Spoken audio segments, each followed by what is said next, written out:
Hello friends, ह्या व्हिडिओमध्ये beautiful एरेगॅनी slew तुम्हाला दाखवणार आहे। खूप छान डिझाईन होणार आहे, सोपी पद्धत आहे। चला तर मग लगेचच व्हिडिओला सुरुवात करूया। ह्या स्लीवची तयार उंची 4.5 इंच आहे, प्लस 1 इंच शिलाईसाठी घेतलेला, एकूण 5.5 इंच आपण उंची ठेवलेली आहे। आणि मुंड्याची गोलाई हे 8.5 इंचाची आहे, म्हणजे हा 34 साईजचा ब्लाउज आहे। तर बघा, सर्वात आधी बरोबर स्लीवच्या मध्ये एक रेष आखून घ्यायचं आहे आणि ह्या साईडनं 2 इंच आणि ह्या साईडनं 2 इंच घ्यायचं आहे। लक्षपूर्वक इकडे लक्ष द्या। आणि हिथून 1.5 इंचावरती मार्किंग करून घ्यायचं आहे। सुरुवातीला 2 इंच, नंतर 1.5 इंच। आता ह्या साईडनं सुद्धा सेम 1.5 इंच, सुरुवातीला 2 आणि नंतर 1.5 इंच, आणि त्यानंतर हिथून 1 इंच आणि ह्या साईडनं सुद्धा 1 इंच। आता हे बरोबर असं हे पॉईंट ते हे पॉईंट जॉईन करायचं आहे, अगदी व्यवस्थित। तुमच्या लक्षात आलंच असेल बघा। तर ह्या साईडनं सुद्धा सेम पद्धतीने आपण मार्किंग करून घेऊया। तर ही स्लीव डिझाईन फार सोपी आहे, फक्त लक्षपूर्वक तुम्ही एकदा का व्हिडिओ पाहिलात तर तुम्हाला पहिल्यांदा जमणार आहे स्लीव डिझाईन। पुन्हा एकदा तुम्हाला सांगते लिहून बघा। इथून 2 इंच, 2 इंच, इथून 1.5 इंच आणि शेवटी 1 इंच। तर बघा, इथं चुकून 1.5 इंच लिहिलं होतं, तर इथून 1.5 इंच आणि इथे 1 इंच, त्यानंतर इथं सुद्धा 1.5 इंच आणि ह्या साईडला सुद्धा 1 इंच। तर आता इथून जसं मार्किंग केलेलं आहे तसं कटिंग करून घ्यायचं आहे। अर्धा इंच शेवटी सोडायचं आहे।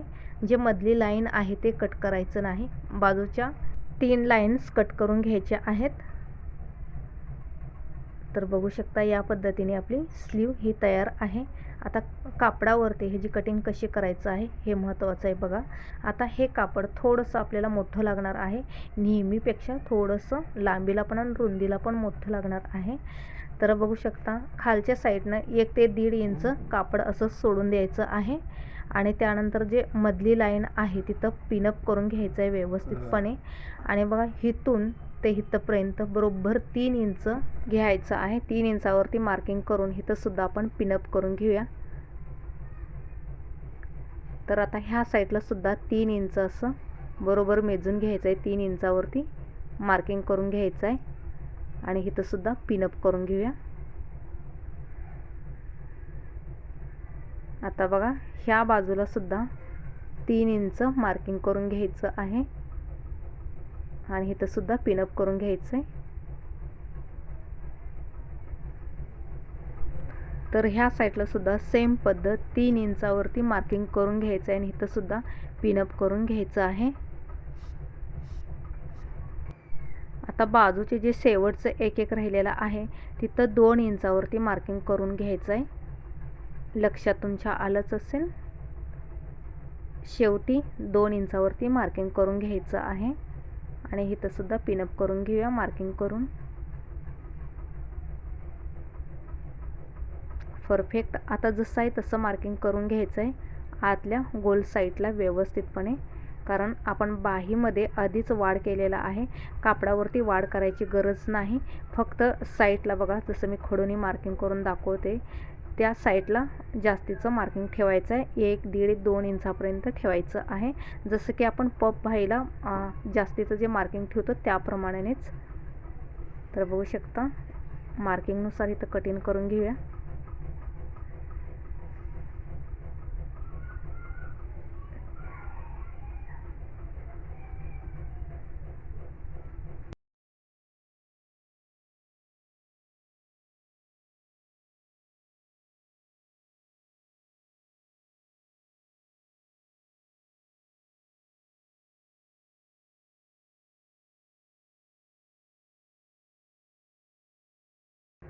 कटिंग झालेली आहे, पिना काढून घेऊया आणि हे भाईसुद्धा काढून घेऊया। आता बघा, इथं व्यवस्थित जाड मार्किंग करून घेऊया।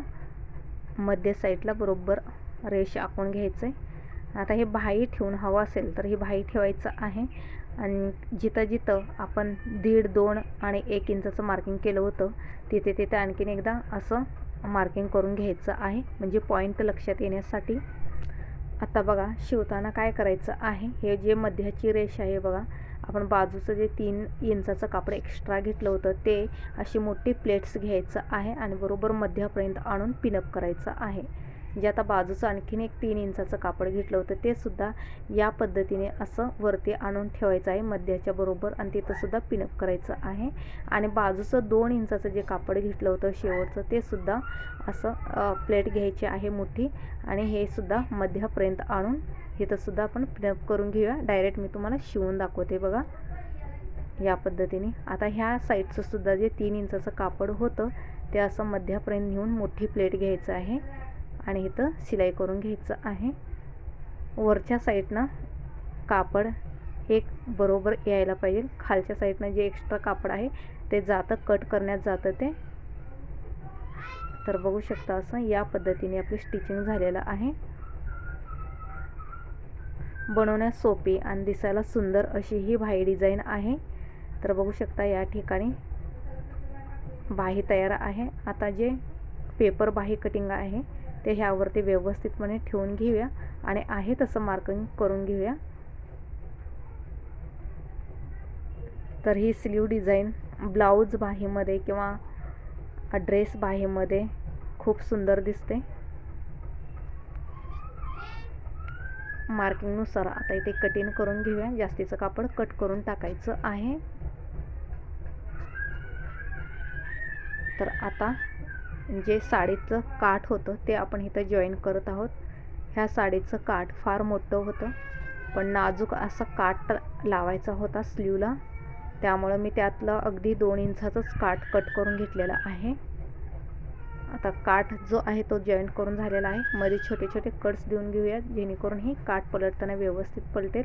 आता वरती बघा अर्धा इंच एवढं असं दुमडून, म्हणजे अर्धा ते पाऊण इंचाची पट्टी दिसेल एवढं असं दुमडून शिलाई करून घ्यायचं आहे. परफेक्ट बघू शकता झटकापट ही डिझाईन तयार झालेली आहे. शिवण्यास सोपी आहे. आता जिथं आपण प्लेट्स घेऊन शिवलेल्या आहेत खालच्या बाजूने बघा इथे तुम्ही छोटासा असा टोनसुद्धा लावू शकता आवडीप्रमाणाने. तर ही डिझाईन तुम्हाला कशी वाटली नक्की मला कमेंट्स करून सांगायला विसरू नका. व्हिडिओ आवडत असेल लाईक शेअर सबस्क्राईब जरूर करा. थँक्यू.